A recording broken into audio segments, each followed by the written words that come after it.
Okay, today we have an interview with Dr. Kaiafas, pain management doctor for how many years? Since 2008, or I'm sorry, 1998. So 27 years. Okay, that's a long time. Yeah. So you want to tell us a little bit about your practice here before we go on with this? So I practice interventional pain management, which is managing pain through medications and interventions. Interventions being procedures. We do mostly spinal injections, but we also do some minimally invasive procedures for disc herniations. We do minimally invasive fusions for the sacroiliac joint. So we do a little bit of surgery, a lot of injection therapy, and we manage patients on medications who have exhausted the interventions, surgical procedures, and are only left with that to help them to get through their daily activities and their life in general. Don't I know too much about that? I've been coming here for a while. So we're talking about what I'm calling the other silent killer. Of course, we call high blood pressure the silent killer, right? So we're talking about diverticulosis and diverticulitis, and Dr. Kaiafas had quite a scare with that. Can you tell us about that?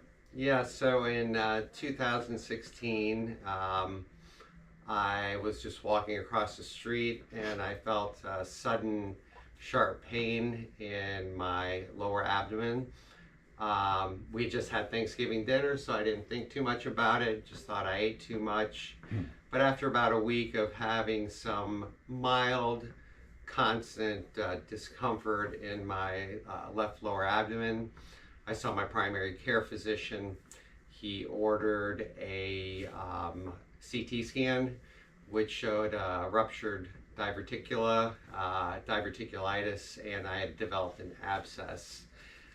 Normally, when people develop diverticulitis, they get sick pretty quick. Mine was an unusual case where the abscess was walled off between my bladder and the colon, so I never got the symptoms of systemic effects of diverticulitis. Never got septic, never got the infection in my bloodstream, which most people present with, which is fever, chills, and severe pain. As promised, I said that I would throw in a little more about diverticulosis and diverticulitis. Okay, here we have the human anatomy, the inside of our digestive system and all.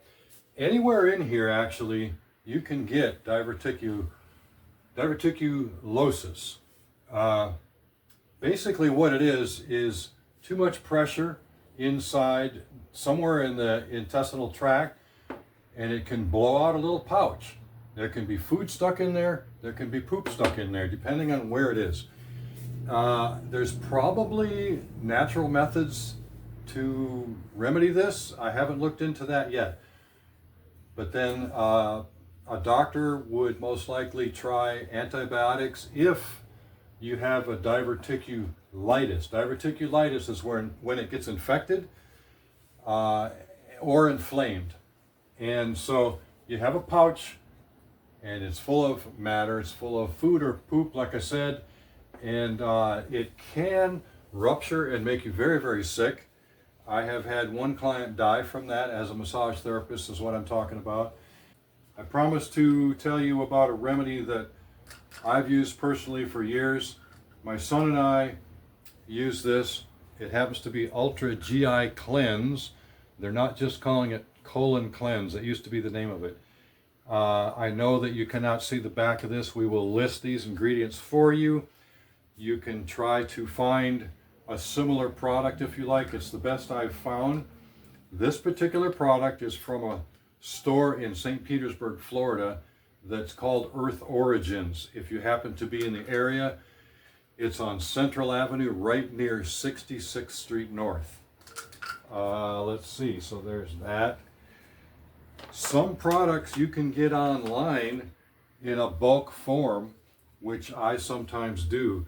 This is much more economical because it doesn't have to be put in capsule form. The company, the less they do, the more you save. Slippery elm bark, for instance, is good for the digestive system. Taurine is good for your eyes. Just an example of some of the things that we do. And something no one wants to talk about is pooping, right? I don't want to talk about it either, but it's very important. So going back to grandparents' time again, hot water bottle, and of course enema bag. When you put this hose on there, I do not recommend a little tip like this. It just doesn't work very well. This one is so much better. It's got 2 holes in each side of it, and it just works. It's a very, very good design. Another option is you can find colon therapists. It's also called a colonic.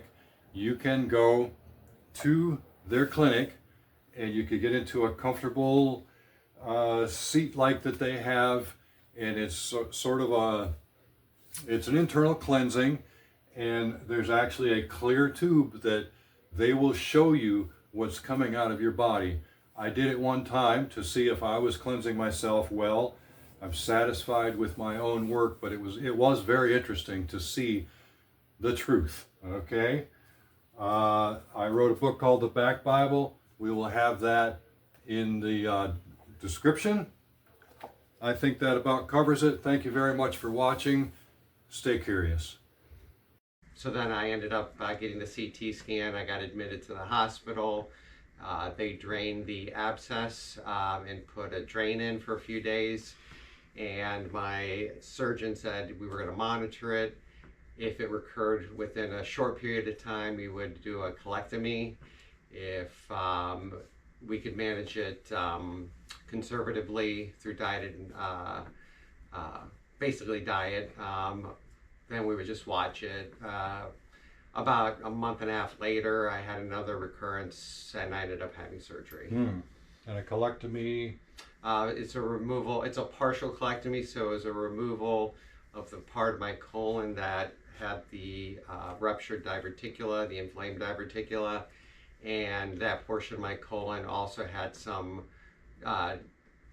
diverticula that were not inflamed, which is the diverticulosis. So they took out the part of my colon that had multiple diverticuli. So they took that part out, and normally you go on from there, but I had some complications. I had a girlfriend years ago that one time she burped a little bit and she said, "That's weird, I taste pizza and I had that last week." And I remember saying, "You're crazy." But it turns out to be a little pouch that is kind of like a little herniation, right? Correct. And there's pressure and it pushes out into this pouch and it can sit there for a long time. And then of course diverticulitis is when it gets infected. Correct. Right. And being a massage therapist for 40 years now, I don't just rub bodies. I get into a lot of things with clients. I ask them, I'm not diagnosing and prescribing, but you know, I try to lead them to the best care they can find. And I've come across some very interesting to me, but not good. I had a client that had just a huge belly.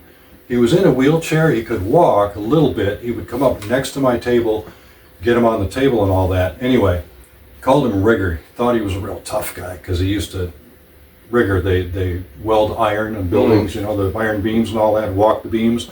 So rigger is what they call those guys. And I was on the Big Island of Hawaii, and his nurse had contacted me. So I was going to the house every week and working on Rigger. And she called me and said, "Rigger's in the hospital." And it turned out he had a ruptured colon. And I don't know about, at that time, diverticulosis or any of that, but he nearly died. And then once all that was cleaned out, he was so happy. He said, "I've never felt this good," and all that. And then here in St. Petersburg, Florida, a few years ago I had a client, and I do sometimes massage on the colon. I'm pretty well versed in the digestive system from my own studies and all, but he had on the descending colon, it was just packed.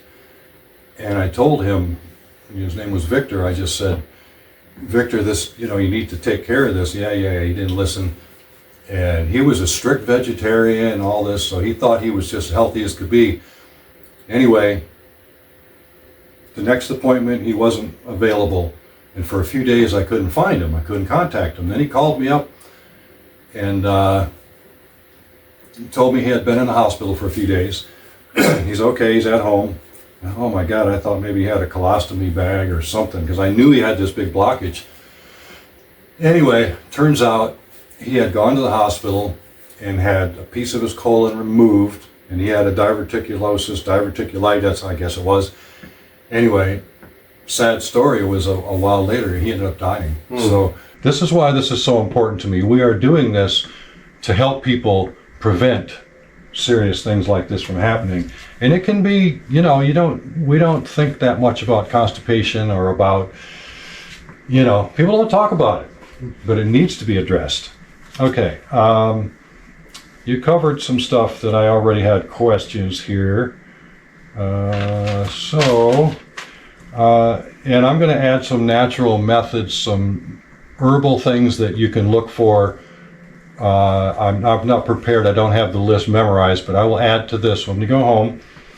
Let's see. Laxatives are not a good idea for any length of time, because they are basically your body rejecting what you have taken, and that's how come you flush out whatever's in there. They're okay, not in long-term use. Now, you prescribe opioids and things like that quite a bit, right? Correct. So they can definitely cause a lot of constipation. Yes. So if you are doing pain medication, this is particularly also something you should pay attention to.